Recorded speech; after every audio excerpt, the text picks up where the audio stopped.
The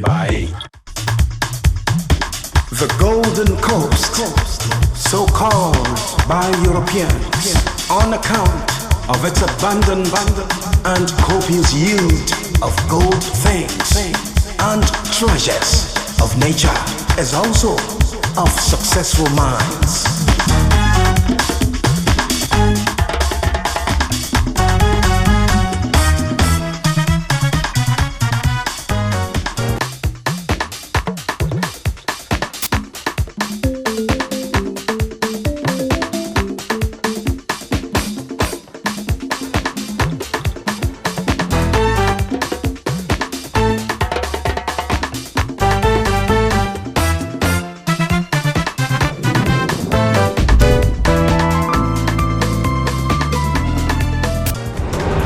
Literature, language, drama, poetry, a long list.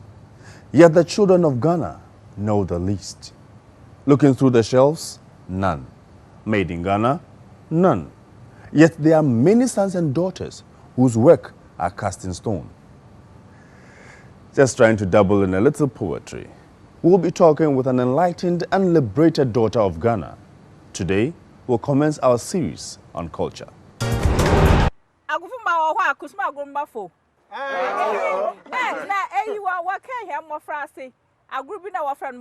Heaven now.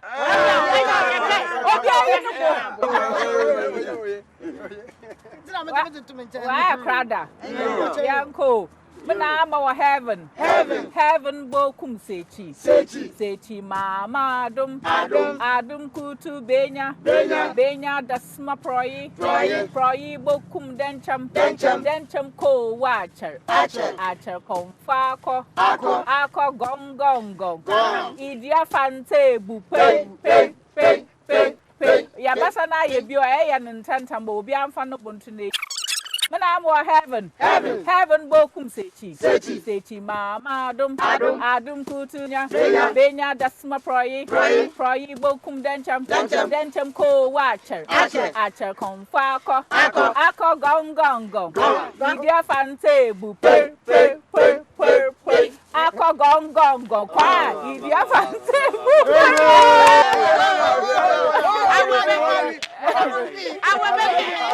Ghanaian poetry exists in many different forms.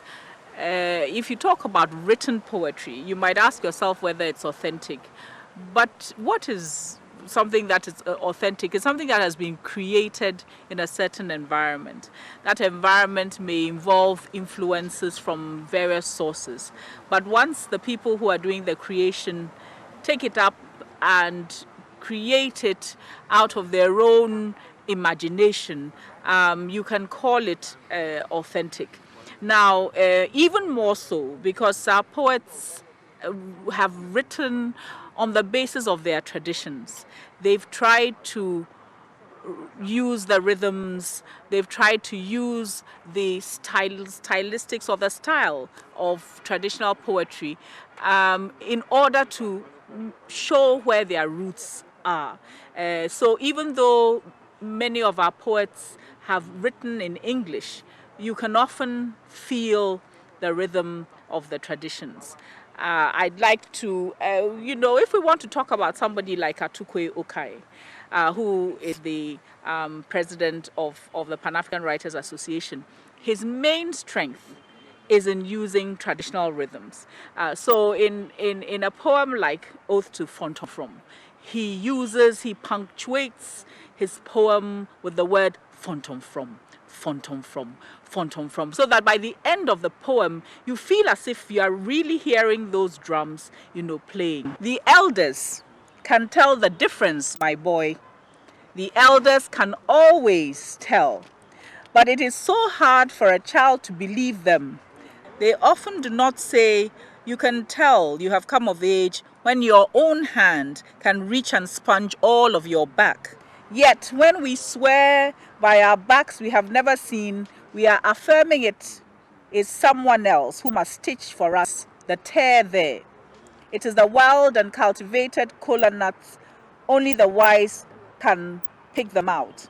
Come, examine this bunch of bananas over on the kitchen shelf. Look well at the portions eaten away. Who ate it? Cockroach or the mouse?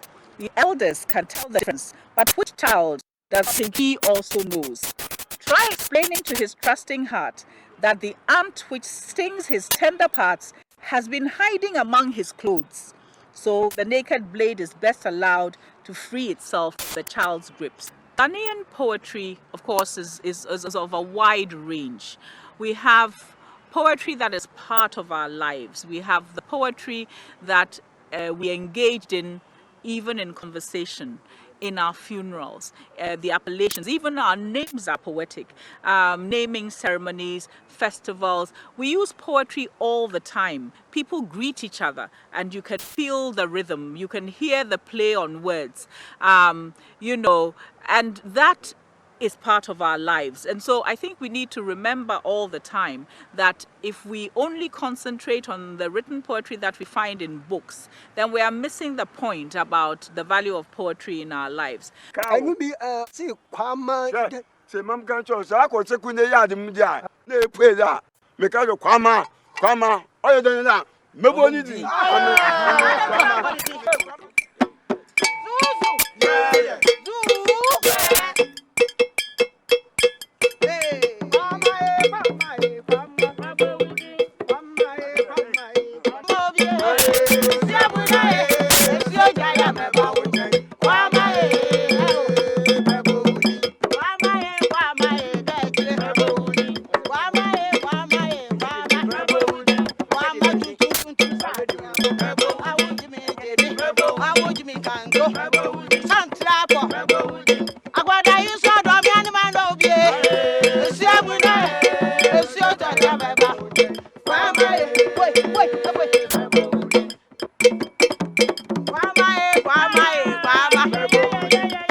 We know, for example, that young people today are creating poetry as they play their hip life and so on, where they are bringing in traditional forms, appellations, proverbs into the pop culture of our lives. So that's also there as part of a new form of poetry.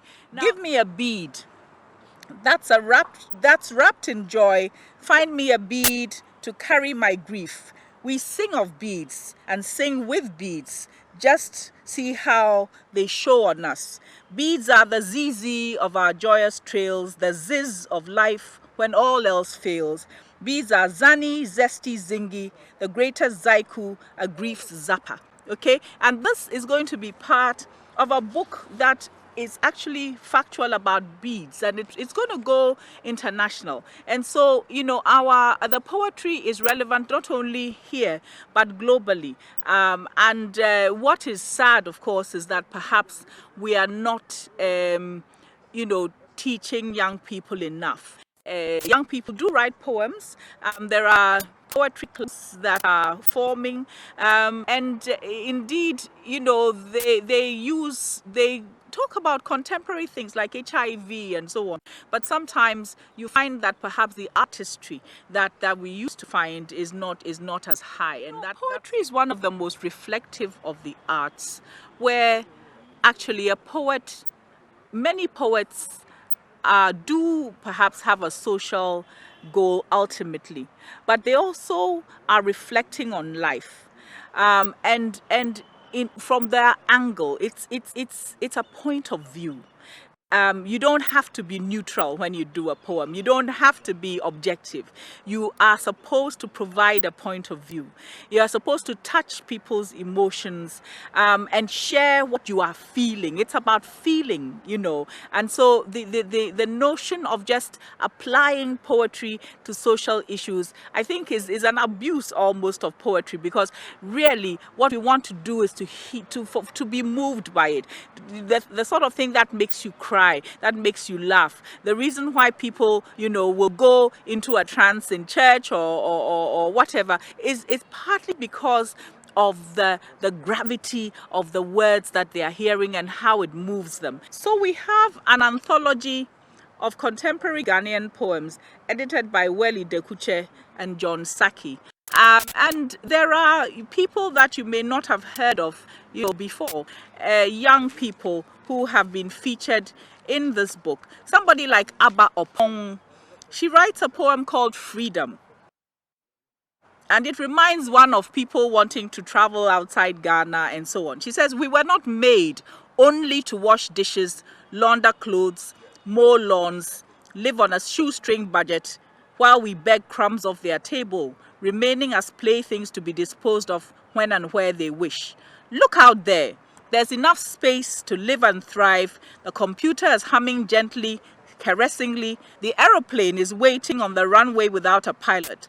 Colors, pink, blue, purple, green, gray, yellow, are on the table. Books, pencils, pens, rulers on the desk. Stethoscopes, aprons, screws, conical flasks are clamoring, beckoning." Okay, so this is a young woman who has a self-confidence of moving into the global world, and is expressing it.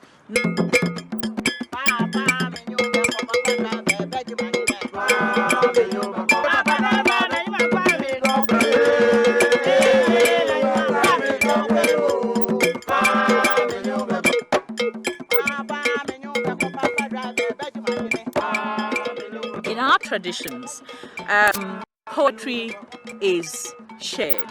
I do not like the use of terms like anonymous, because somebody created those poems.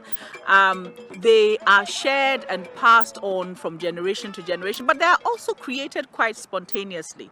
And a lot of creativity occurs in performance. Most of our traditional poems are made to be performed, and they are performed as songs, as chants. They are performed in a way which is very interesting, because when the performance is going on, several performers may take up the song. So we have the traditional call and response, a leader with a chorus and perhaps even the whole audience. But on top of that, you also have several what we call cantors, or people who lead, take up pieces of the poetry. And what is exciting is the eye contact and how they take it up with each other. And then the combination of poetry, building it into other forms, into theater, into dance, with instrument, mixing it with instruments, so that it becomes part of a total experience. On the whole, it's a performed art which is shared.